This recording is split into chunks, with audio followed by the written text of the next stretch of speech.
Assalamualaikum warahmatullahi wabarakatuh.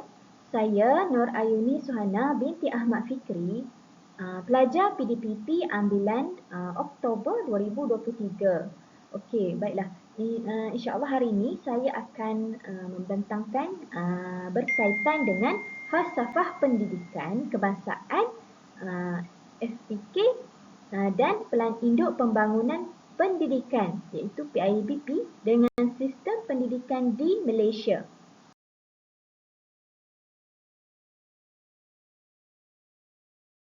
Okey, baiklah. Dalam pembentangan ini saya akan menerangkan berkenaan dengan pengenalan dan objektif antara FPK dengan PIBP dan juga definisi konsep antara falsafah pendidikan kebangsaan, falsafah pendidikan guru dan konsep Pelan Induk Pendidikan Pembangunan dan Pendidikan iaitu PIPP.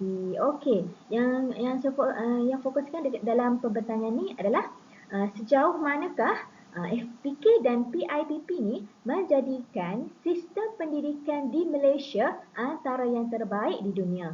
Okey, selepas itu saya akan buatkan kesimpulan. Okey. Okey, kita pergi kepada pengenalan. Sistem pendidikan di Malaysia merupakan satu usaha bersama yang bersistematik dan dilakukan oleh masyarakat untuk menyampaikan pengetahuan, kemahiran dan kebolehan kepada ahlinya. Hal ini kerana penyampaian ilmu pengetahuan ini merupakan satu usaha dalam memperkembangkan potensi diri dan masyarakat tersebut. Okey, sistem pendidikan di Malaysia ni telah berkembang dari zaman sebelum merdeka sehingga selepas merdeka. Pendidikan negara ni lebih kukuh dan cemerlang berbanding sebelumnya.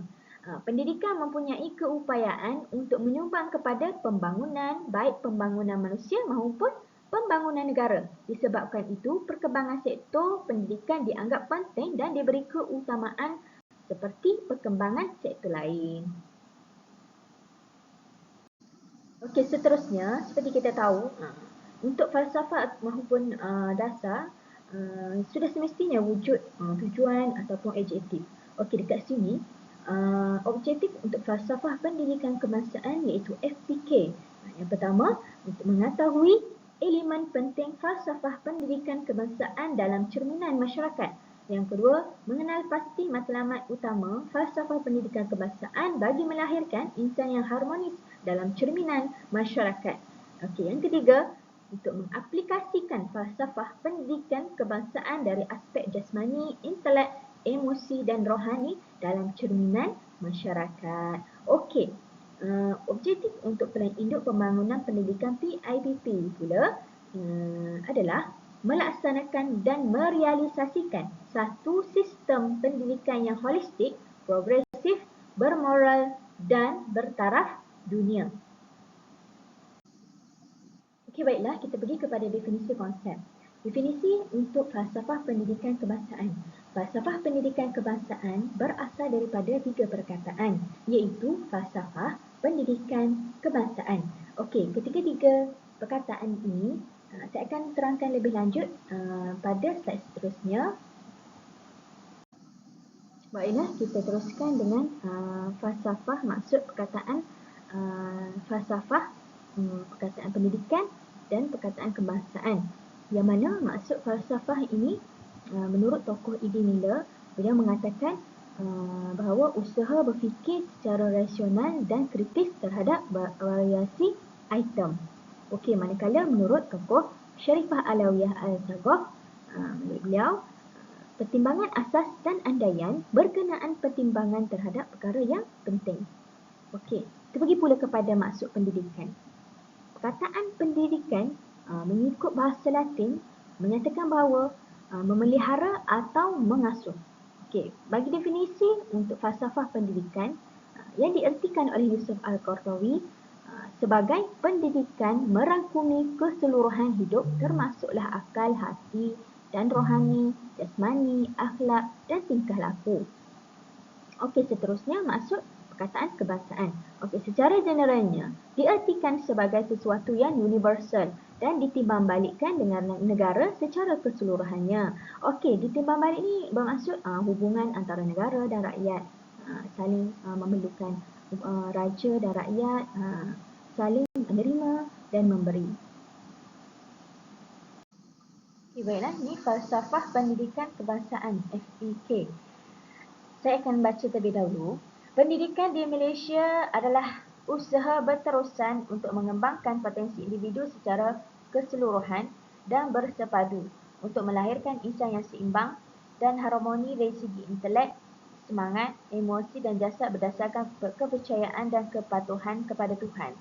Usaha ini bertujuan melahirkan rakyat Malaysia yang berilmu pengetahuan, berketerampilan, berakhlak mulia, bertanggungjawab dan berkeupayaan mencapai kesejahteraan diri serta memberi sumbangan terhadap keharmonian dan kemakmuran keluarga, masyarakat dan negara.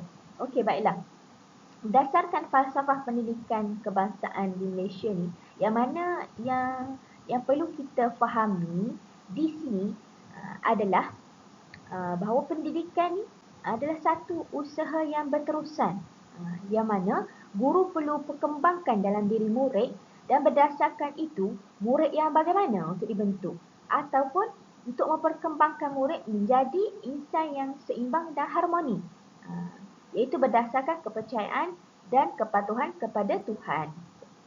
Seterusnya dapat melahirkan rakyat Malaysia yang berilmu pengetahuan dan berkeupayaan untuk mencapai kesejahteraan dalam diri. Okey, itu adalah secara ringkas berkenaan dengan falsafah pendidikan kebangsaan.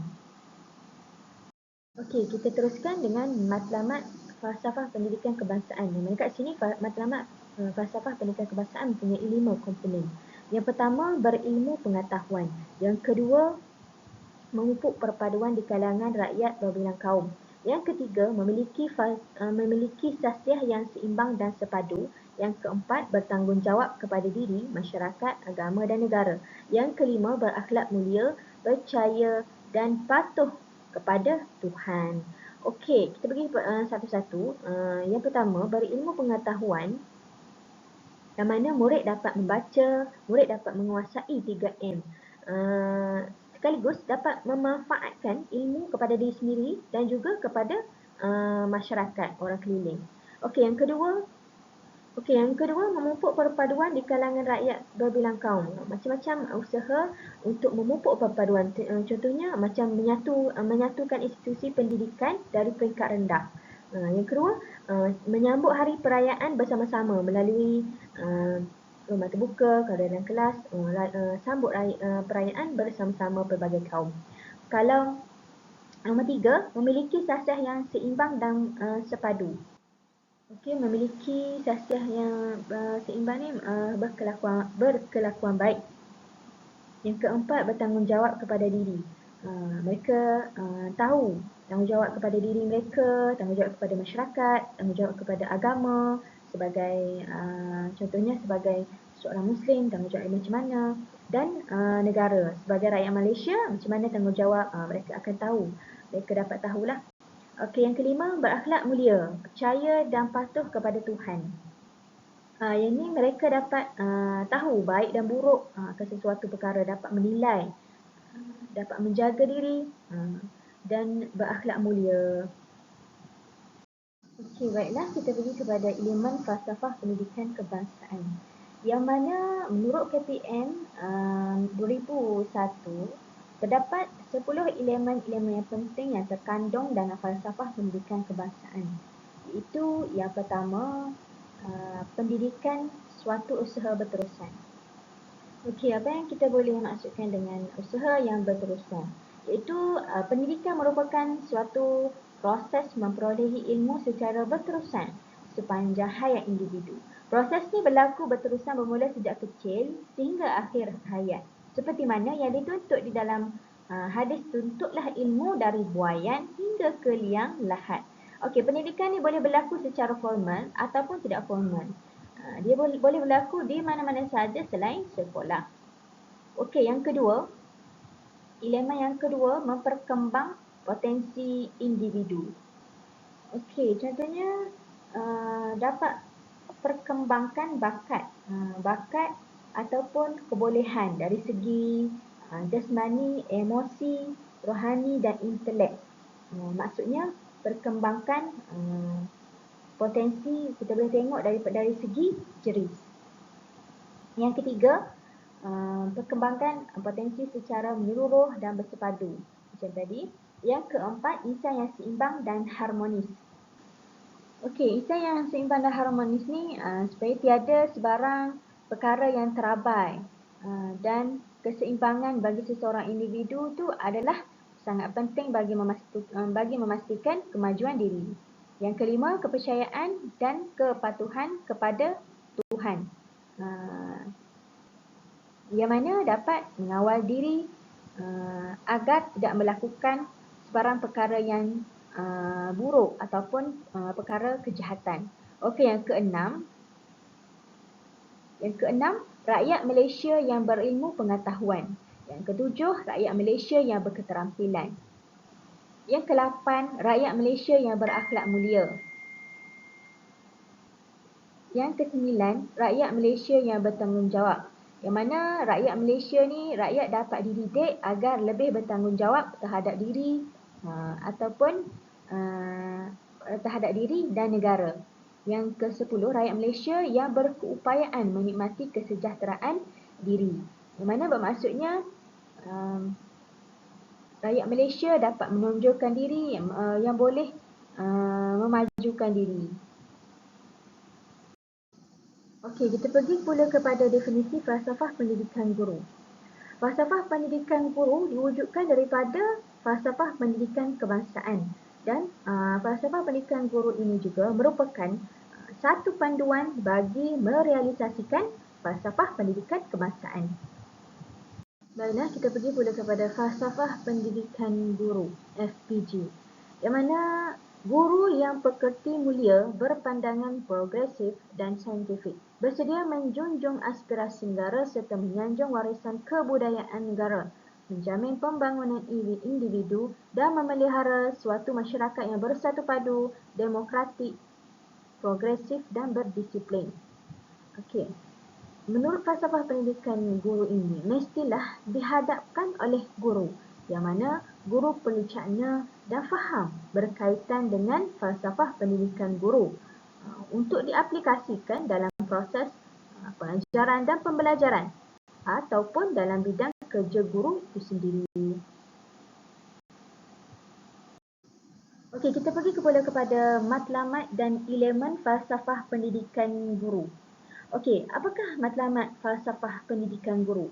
Matlamat untuk falsafah pendidikan guru adalah untuk menghasilkan guru yang berkualiti dari segi peribadi, profesional, sosial, amalan tingkah laku, menguasai ilmu, kemahiran dan keguruan. Okey, kita pergi pula kepada elemen falsafah pendidikan guru. Elemen yang terdapat dalam falsafah pendidikan guru salah satunya adalah sasiah terpuji. Ataupun kita boleh ertikan sebagai pekerti mulia, yang mana bermaksud sesuai dengan peranan pekerti mulia ni, sesuai dengan peranan guru sebagai suri teladan ataupun contoh kepada murid-murid dia. Mereka perlu mempunyai perwatakan yang mulia dan berdisiplin untuk tunjukkan contoh yang baik kepada murid-murid mereka. Yang kedua, pandangan saintifik ataupun progresif. Bermaksud seseorang guru perlu memiliki kemahiran profesional dalam menyediakan bahan pengajaran dan pembelajaran untuk menarik minat serta memotivasikan para pelajar tu dalam pembelajaran. Okey, yang kedua, guru perlu mempunyai daya kreativiti dan inovasi yang tinggi untuk merealisasikan agar mereka mampu tampil sebagai guru yang berpengetahuan dalam bidang mereka tu, dalam bidang yang mereka ajari. Okey, yang ketiga, beriltizam mendukung aspirasi negara. Bermaksud guru perlu mempunyai integriti yang utuh dalam diri, agak cekap, jujur dan boleh dipercayai. Dan guru juga amanah, patuh kepada negara dan mempunyai kualiti untuk melakukan sesuatu tugasan tu. Okey, Seterusnya, guru akan komited terhadap tugas yang digalas sebagai pendidik anak bangsa negara. Okey, yang keempat, menghargai warisan kebudayaan kebangsaan. Bermaksud guru ni bertanggungjawab memupuk nilai-nilai kebudayaan rakyat Malaysia dalam kalangan anak murid agar dapat menghayati kebudayaan negara yang unik. Okey, yang kelima, perkembangan diri dan pengekalan masyarakat yang bersatu padu.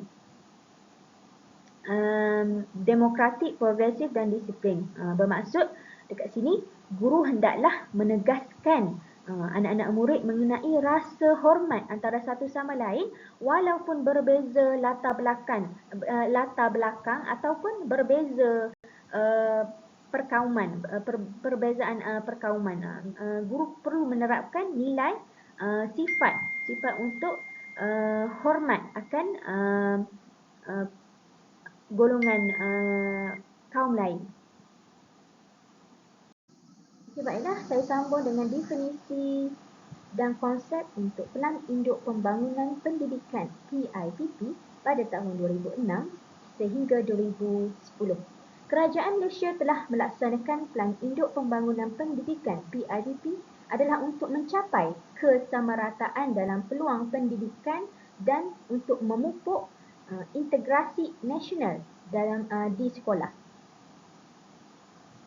Mari kita tengok pula pada latar belakang Pelan Induk Pembangunan Pendidikan PIPP. Okey, PIPP ni diasas oleh Datuk Seri Abdullah Haji Ahmad Badawi iaitu Perdana Menteri kelima, dan PIPP ini dilancarkan pada tarikh 16 Januari pada tahun 2007 di mana berpusatkan di Pusat Konvensional Antarabangsa Putrajaya. Tujuan PIPP dilancarkan adalah untuk merealisasikan satu sistem pendidikan yang holistik, progresif, bermoral dan bertaraf dunia. Okey, seperti yang sedia maklum, PIPP juga merupakan satu dokumen perancangan pembangunan yang meliputi 3 aspek utama, iaitu infrastruktur, pengisian dan juga tenaga manusia.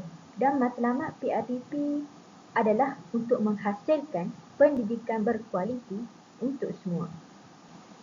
Okey, dua pendekatan yang utama telah dikenal pasti, iaitu yang pertama, pendekatan yang pertama adalah untuk menyelesaikan tugas yang masih belum selesai dan kesamarataan peluang pendidikan.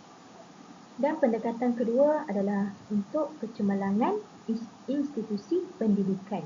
Okey, kita berbalik pula pada pendekatan yang pertama adalah untuk memastikan rakyat mendapat peluang pendidikan adil dan saksama tanpa mengira lokasi, kaum, kelompok, kurang upaya, orang asli dan suku minoriti lain.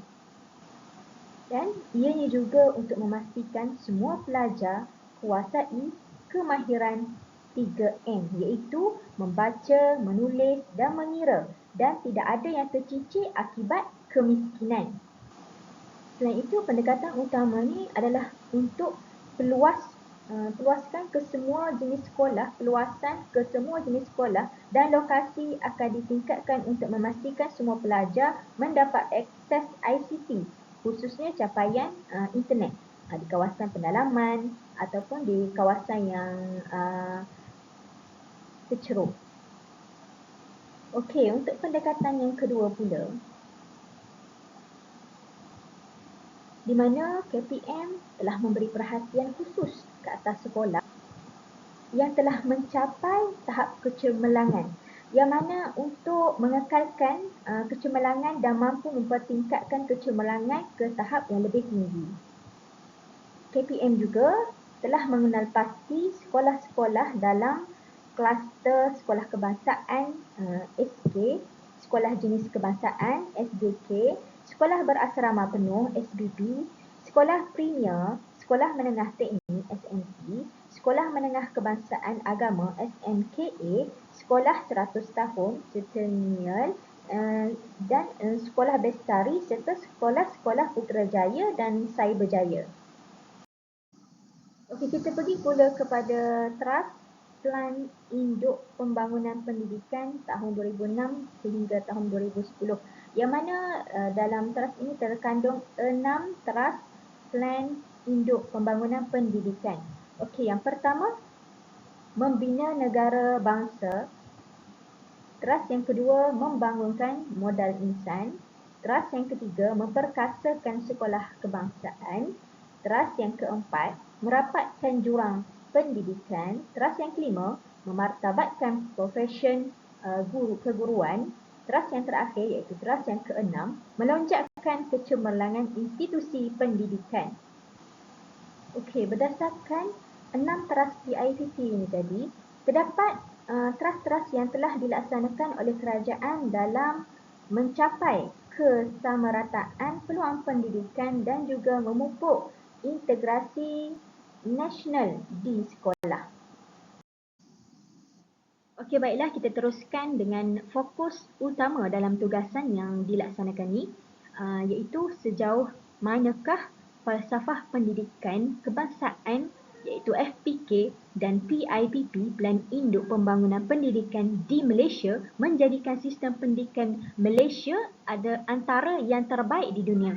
Okey, yang pertama, pendidikan kebangsaan FPK dan Pelan Induk Pembangunan Pendidikan PIPP adalah dua faktor penting dalam menilai keberkesanan sistem pendidikan di Malaysia dengan menggabungkan elemen-elemen dari falsafah pendidikan kebangsaan dan elemen-elemen daripada Pelan Induk Pembangunan Pendidikan. Malaysia telah mengalami perkembangan yang positif dalam sektor pendidikan.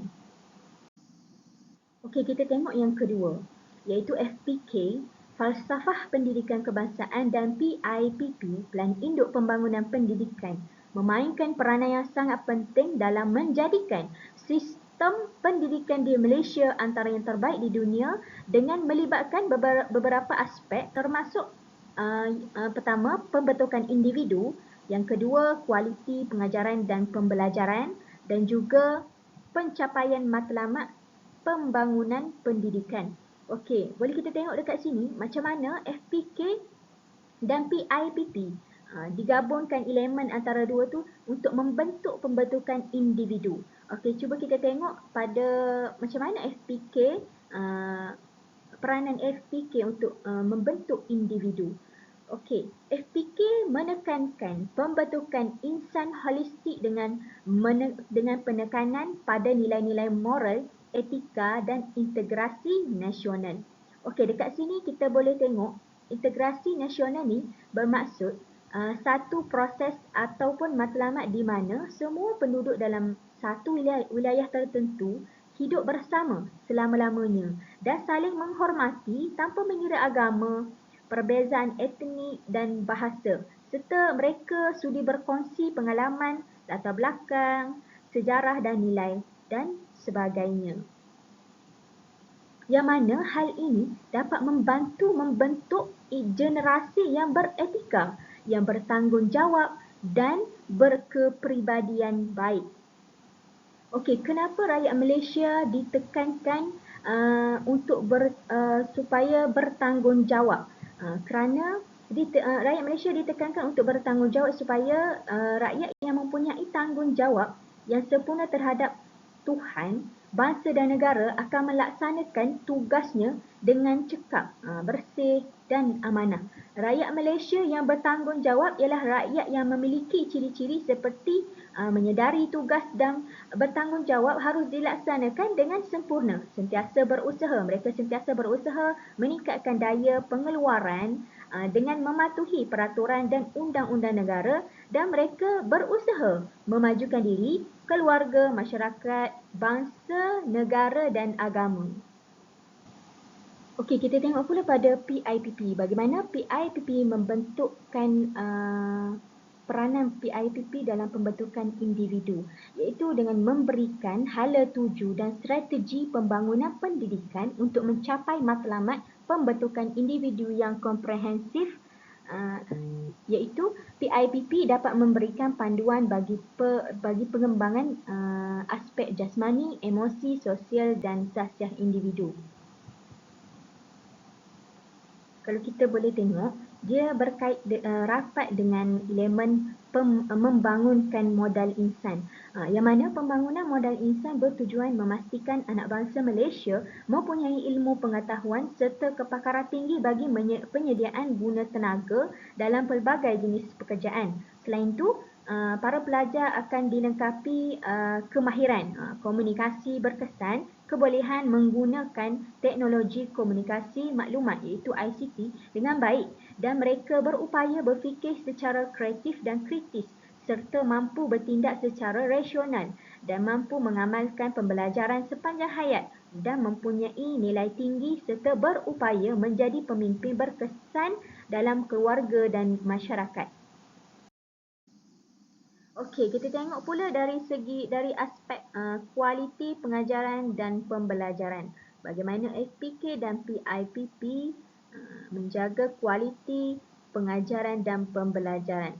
Iaitu FPK dari segi peranan FPK adalah guru boleh menjadi ejen perubahan untuk mendidik dan mengeluarkan generasi yang bertanggungjawab, membantu merealisasikan matlamat dan aspirasi falsafah pendidikan kebangsaan.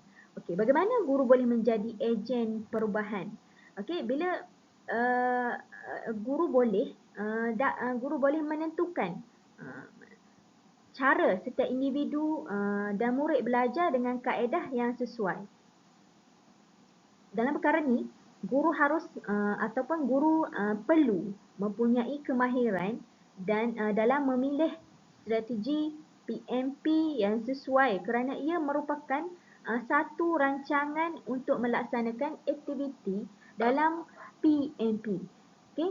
Setiap guru hendaklah mahir dalam penggunaan kaedah dan teknik mengajar untuk menyampaikan isi pelajaran dengan cara yang berkesan kerana pemilihan kaedah dan teknik mengajar yang sesuai akan menjamin keberkesanan pengajaran serta mencapai objektifnya. Okey, bagi PIPP pula, PIPP menggabungkan usaha untuk mencipta kurikulum, memberi tumpuan kepada pembelajaran aktif dan menyediakan guru dengan latihan. Okey, selain itu PIPP menyelaraskan usaha peningkatan kualiti pengajaran dan pembelajaran dalam merancang inisiatif untuk meningkatkan kemahiran pedagogi guru. Kalau kita tengok, peranan FPK dan PIPP ni mempunyai peranan yang seakan sama, lebih kurang sama untuk menjaga kualiti pengajaran dan pembelajaran untuk menjadikan sistem pendidikan Malaysia ni adalah antara yang terbaik di dunia.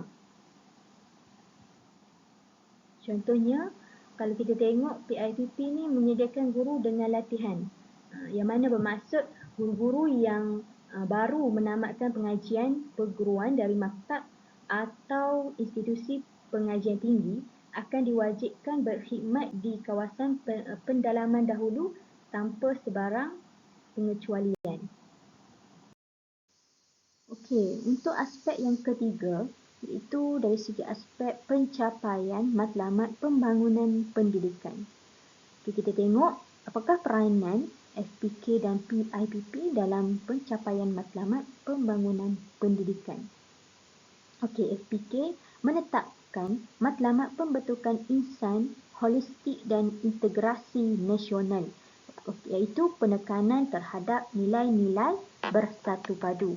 Kalau kita tengok, sebagai contohnya, falsafah pendidikan kebangsaan memainkan peranan penting dalam pencapaian matlamat pembangunan pendidikan, iaitu dengan FPK menyediakan landasan untuk pembangunan kurikulum dan pendekatan pengajaran yang selaras dengan nilai dan aspirasi negara.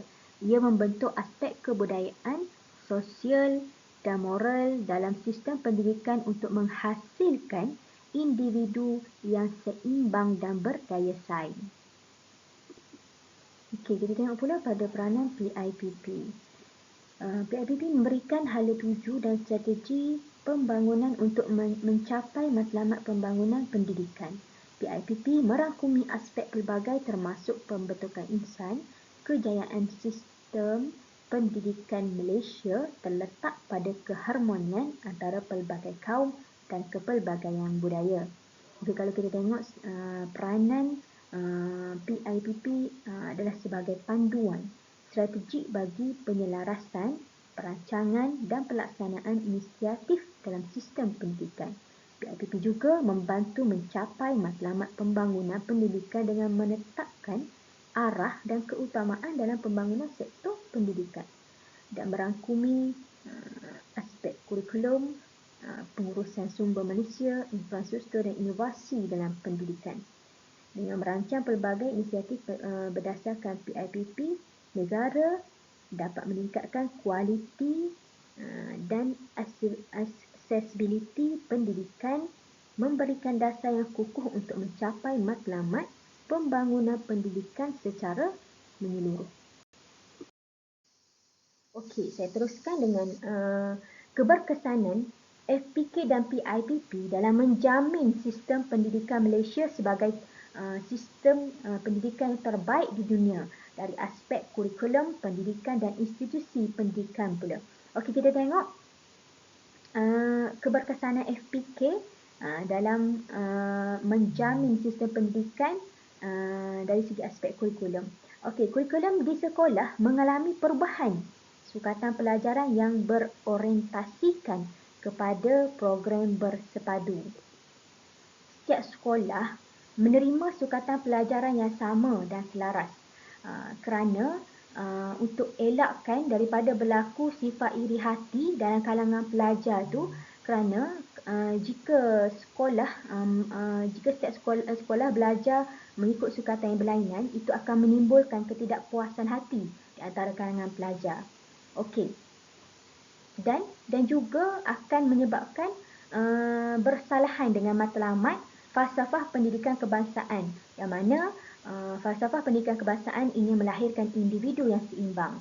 Okey, selain itu, bahan-bahan pelajaran yang dibekalkan juga diserapkan di dalamnya nilai-nilai murni dan tujuan untuk mencapai matlamat falsafah pendidikan kebangsaan.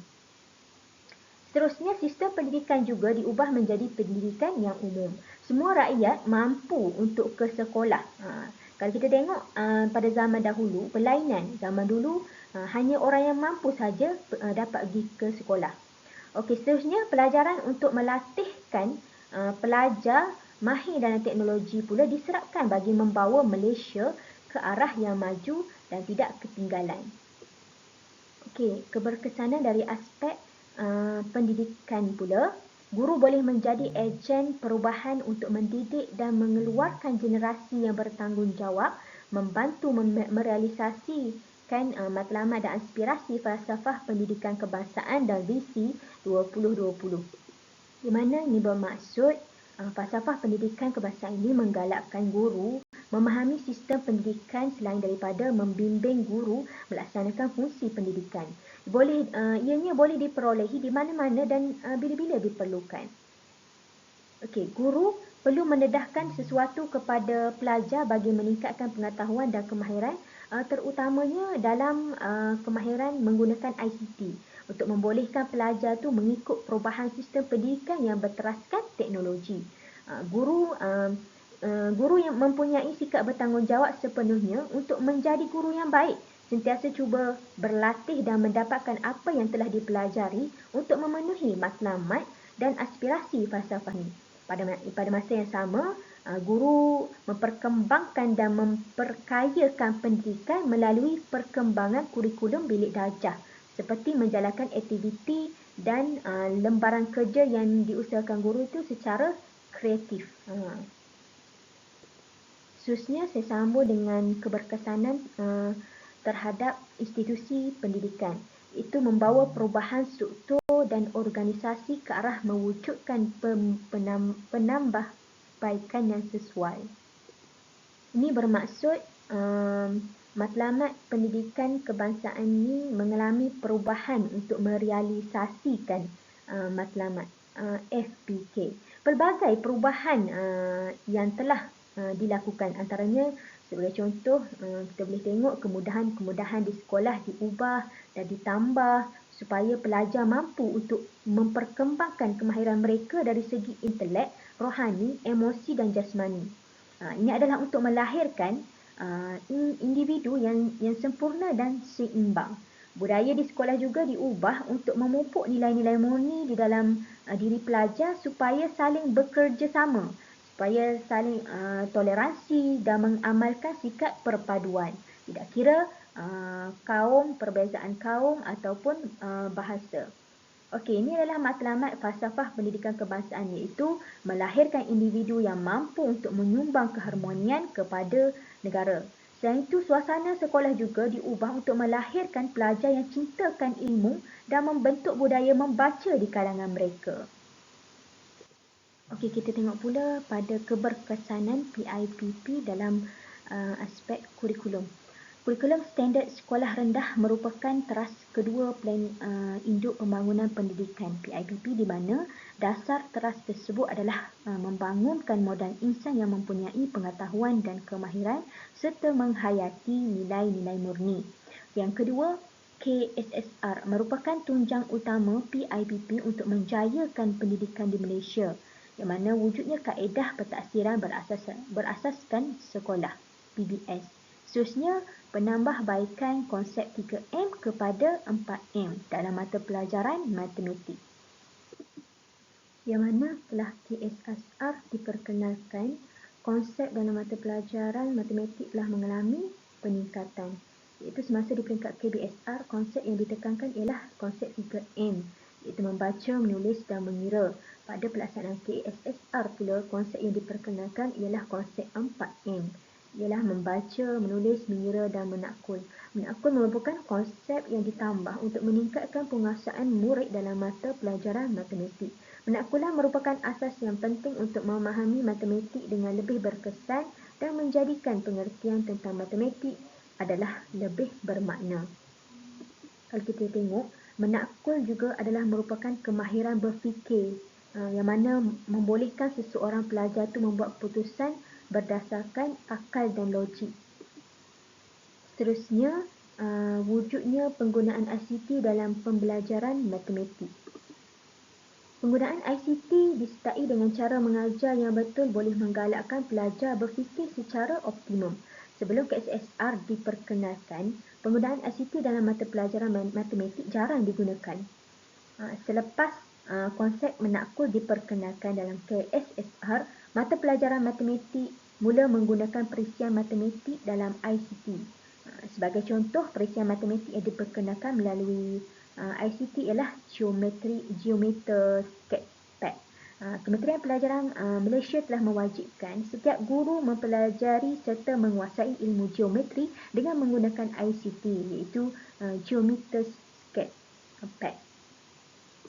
Okey, sebagai contohnya, alat dalam Geometer Sketchpad hanya menunjukkan graf,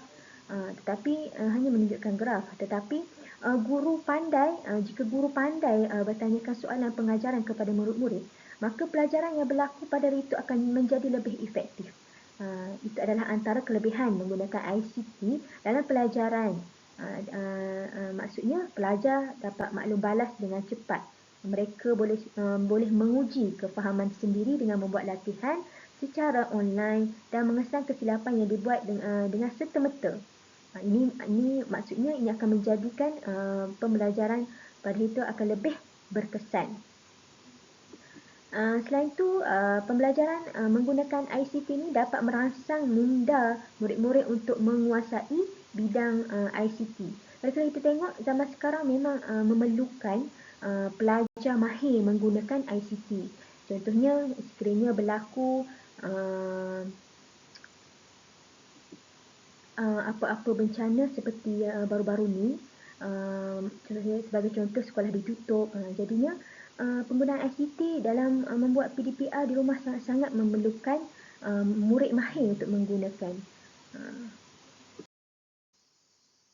Okey, untuk rumusan, Keberkesanan FPK, Falsafah Pendidikan Kebangsaan dan PIPP, Pelan Induk Pembangunan Pendidikan dalam memastikan sistem pendidikan Malaysia sebagai yang terbaik di dunia melibatkan integrasi yang baik antara visi falsafah pendidikan dan visi pelan pembangunan Pelan Induk Pembangunan Pendidikan. Walaupun FPK memberikan dasar dan prinsip-prinsip yang lebih umum, PIPP bertindak sebagai panduan bagi merealisasikan secara lebih terperinci untuk mencapai matlamat FPK dalam konteks amalan sebenar.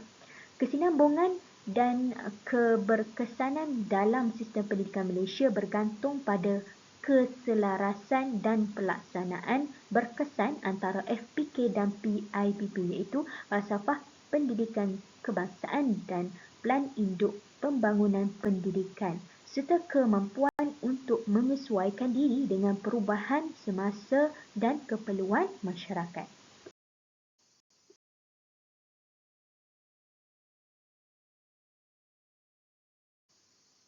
Okey, saya harap pembincangan saya dapat memberi manfaat kepada semua. InsyaAllah saya sudahi pembincangan saya dengan wabillahi taufiq wal hidayah. Assalamualaikum warahmatullahi wabarakatuh. Sekian, terima kasih.